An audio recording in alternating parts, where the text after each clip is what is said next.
Most people think you need a high salary to build wealth. That's completely backwards.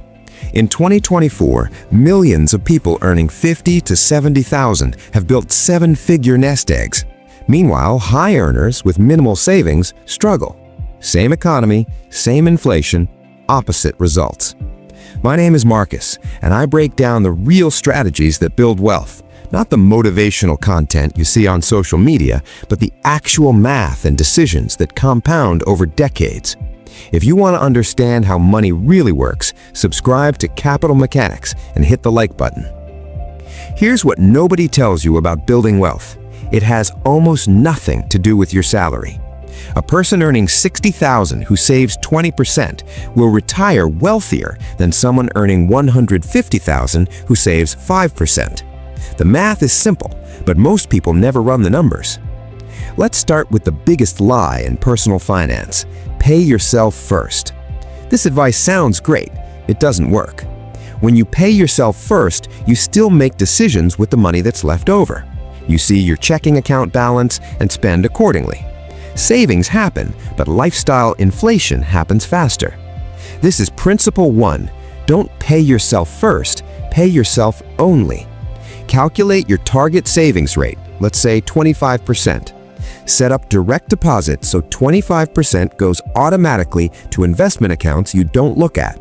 The remaining 75% hits your checking account. That's your salary now. You've designed a system where spending your savings requires effort. But saving money doesn't build wealth, investing it does. And this is where most people destroy themselves. They think investing means picking stocks, timing markets, or finding the next big thing. It's not. In 1976, Jack Bogle launches the first index fund. 48 years later, here's what we know. Over any 20-year period, roughly 90% of active fund managers underperform the market index. The average investor does even worse because they buy high, sell low, and trade emotionally. This is principle 2. Invest in what you can't screw up. Buy a total market index fund, invest every month, and never sell. That's it.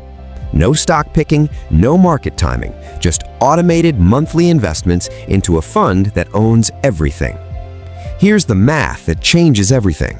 You earn $60,000 a year. You save 25%. That's $1,500 monthly. You invest it in a total market index fund averaging 8% annual returns. In 30 years, you have over $2 million on a $60,000 salary. Most people don't believe this math. It's compound growth. By year 15, you've contributed about $270,000, but your account balance is over $500,000. By year 25, you've contributed $450,000. Your balance is over $1.4 million. The gap keeps expanding because your money is making more money than you're contributing. This is principle 3. Wealth builds exponentially, not linearly. Most people quit early because progress feels slow. They don't understand that compound growth accelerates. The last 10 years generate more wealth than the first 20 years combined. But here's where people sabotage themselves. They see their account growing and upgrade their lifestyle. Every time you increase fixed costs, you reduce your savings rate. And reducing your savings rate in year 10 costs you hundreds of thousands in year 30. This is principle 4. Guard your savings rate like your life depends on it. The difference between saving 20% and 25% isn't 5% more wealth. It's 40 to 50% more wealth over 30 years. Now here's what high earners get wrong. A doctor earning $300,000 often has a $300,000 lifestyle. Big house, new cars. They're saving maybe 10%. Meanwhile, a teacher earning $55,000 who lives on $40,000 and invests the rest builds more wealth. This is principle 5.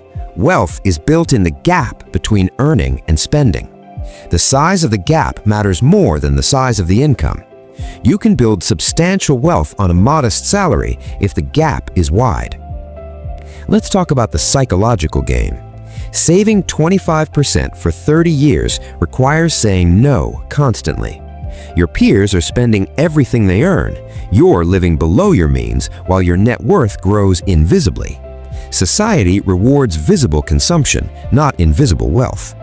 This is Principle 6. Optimize for the finish line, not the journey. The journey is 30 years of saying no while others say yes. The finish line is retiring at 55 with $2 million while high-earning peers work until 70 because they never saved. Now here's the part nobody wants to hear. This strategy is boring.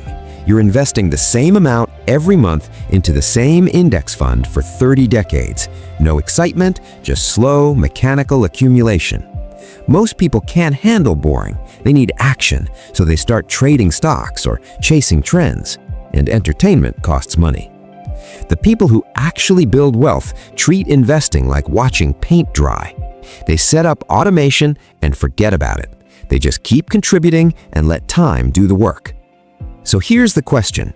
Can you be boring for 30 years? Can you live below your means while your peers maximize lifestyle? Can you delay gratification for 30 decades while compound growth does its thing? Most people can't. They'll optimize for today instead of 30 years from now. They'll chase excitement instead of returns, and they'll wonder why they never build wealth despite earning decent money. Building wealth on a normal salary isn't complicated. Save 25% minimum, invest in total market index funds, never sell. Maintain your savings rate, wait 30 years. That's the entire strategy. The hard part isn't the math, it's the psychology. It's staying disciplined when everyone around you is spending.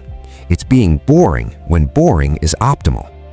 You have the same tools everyone else has. The only question is whether you're willing to live below your means for long enough that compound growth makes you wealthy. Most people aren't. That's why most people never build wealth.